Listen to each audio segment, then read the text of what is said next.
Sa mga nakaraang episode ay ating natunghayan ng ilang mga kapatid na piniling gamitin ang kanilang mga kakayanan sa kalwalhatian ng Diyos. Hindi po ba nakakatuwang makakita ng mga taong katulad nila?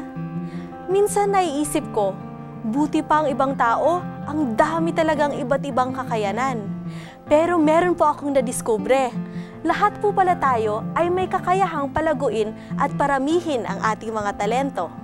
Alam niyo po ba yung Parable of the Talents? Makikita po natin iyon sa Matthew 25:14-30. Ayon po sa kwentong iyon, may isang taong maglalakbay. Tinawag niya ang kanyang mga katauhan at iniwan ang kanyang mga ari-arian sa kanila. Sa isa, nagbigay siya ng 5 talento.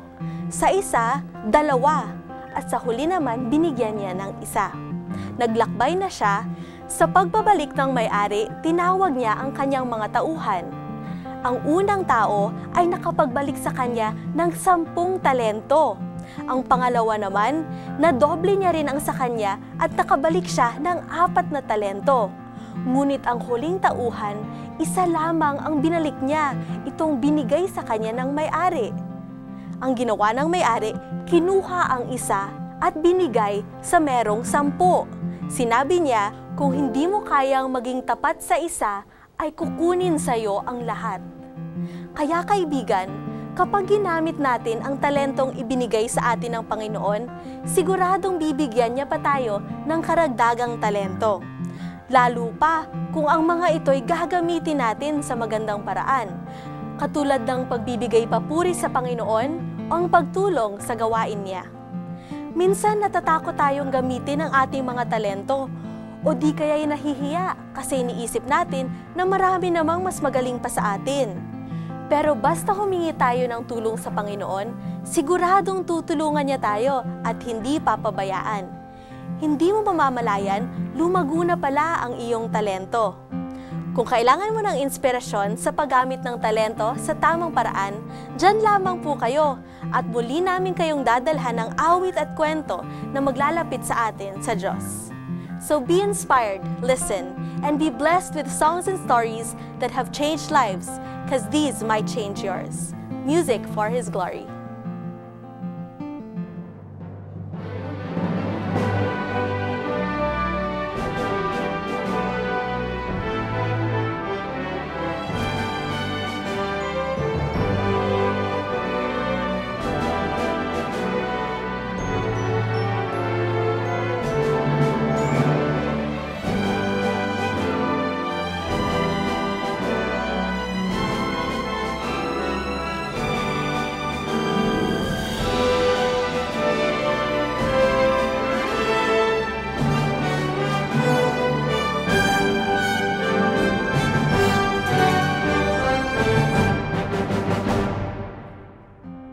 Kapag sinanay natin ang ating sarili na nakikipag-usap sa Panginoon sa araw-araw, magiging bukas ang ating puso't isipan para sa panawagan ng Diyos sa kahit anong panahon. Si Peter ay isang estudyanteng nagbabasa ng librong pinamagatang The Great Controversy nang naramdaman niya na may nais ipahiwatig ang Panginoon sa kanya na isang himig. Tunghayan natin kung anong naging tugon ni Peter sa panawagang ito sa kanya. Ako po si Peter Melvin Cabarubias Esquerra III. Ako po ay isang literature evangelist ng Seventh-day Adventist. Na-enjoy ko kumanta noong nasa high school na ako. Dahil sumali ako sa choir at marami akong mga kasama doon, nila ako, nagkaroon ako ng family inside music, into which yung aking kaligayahan into music ay nabuo. Ang nangyari ay sinabi sa akin ng aking magulang, ng mga magulang na ako, especially aking mama. Sinabi niya, Pem, paano kung mag-voice lesson ka? And then, grinab ko po yung opportunity na to. Until dumating sa punto na ginawa ko na rin yung nararapat. Kung gusto kong matuto, ginawa ko yan. Sa pamamagitan ng pagsali na rin sa ibang choirs when I was in high school. Nag-college na ako, nawala yung passion ko from music, through which nag-stop ako in doing choir. Until nag-stop ako for college because I need to attend 1 year for the medical missionary. At nung nasa medical missionary ako, doon bumalik yung passion ko sa music. Kung iisipin kong tanggalin mo ang prayer, ang prayer natin sa Panginoon is our connection, our communication sa Kanya. Sa akin po, ito ang kahalagan ng music sa akin. Nung nasa medical missionary ako, it was an afternoon na ang discussion namin ay hydrotherapy. And I'm thinking, because that was the last period ng aming klase, I'm thinking, at the last period, meron kaming konting devotional lang. At least may share ako. And that afternoon, I tried to scan while nagdi-discuss yung teacher. I was scanning the Great Controversy. I was reading it. At least may share ako. Until these words that nagsasabi dito na angels are hastening to and fro. Within the last chapters ng Great Controversy, yung time of trouble, yung chapter na yun, na nag-open sa akin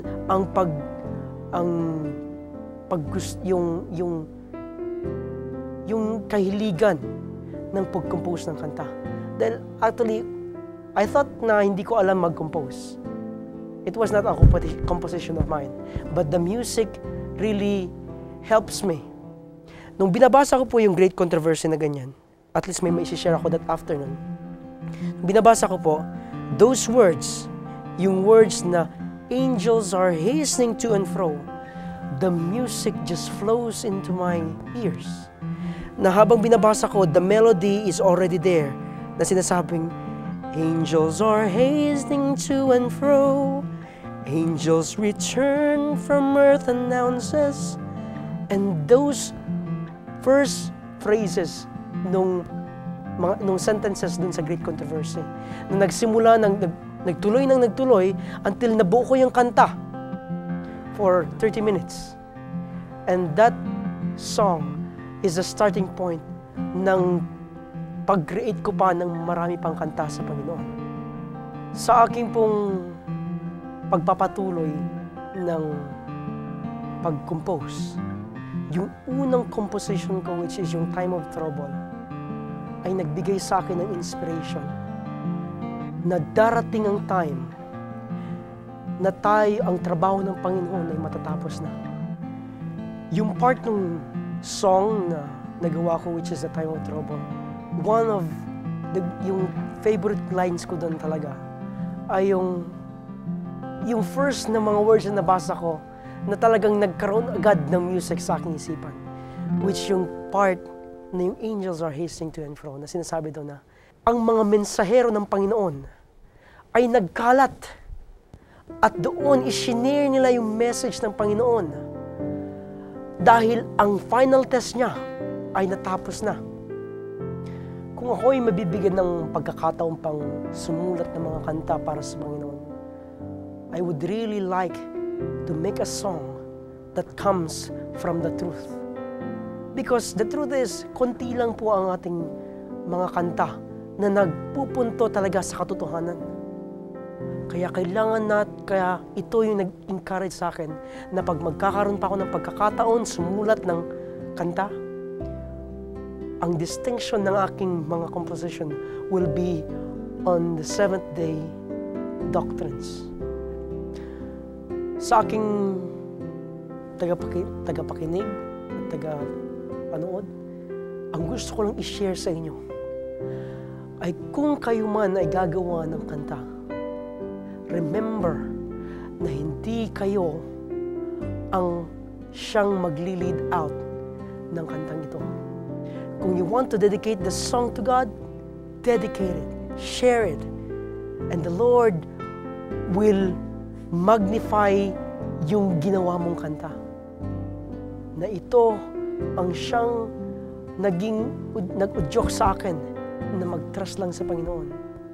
At sana sa inyo, you need to trust more on the Lord whenever you want to dedicate something to Him. Humble yourself because the Lord will sanctify anything that you have created for His glory.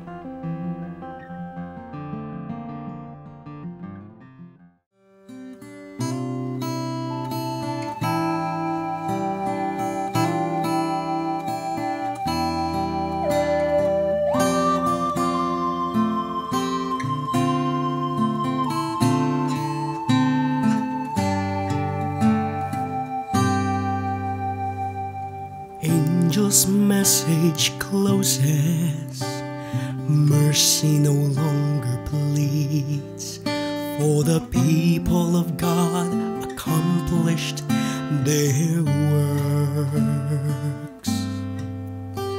They are prepared for the trying arm before them. They have received the latter rain, refreshed by the presence of the Lord. Angels are hastening to and fro. Angels return from earth, announces that His work is done. The final test has been brought upon the land, and those who prove themselves to God shall receive the seal of God. It is done.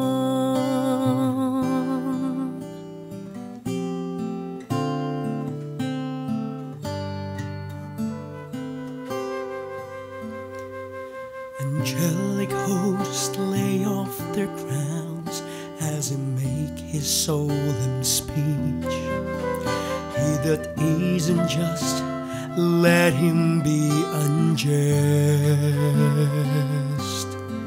and he that is righteous, let him be righteous too, and he that is holy, let him be holy still.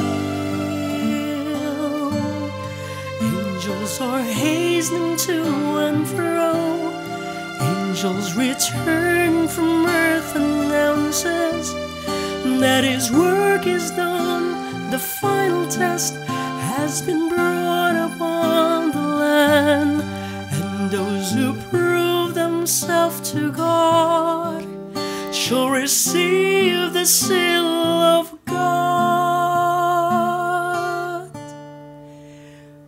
It is done.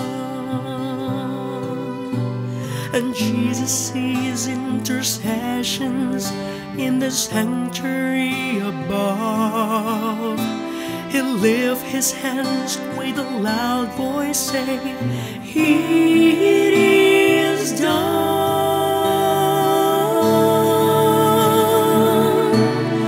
Angels are hastening to and fro. Angels return from earth, announces that His work is done. The final test has been brought upon the land, and those who prove themselves to God shall receive the seal of God.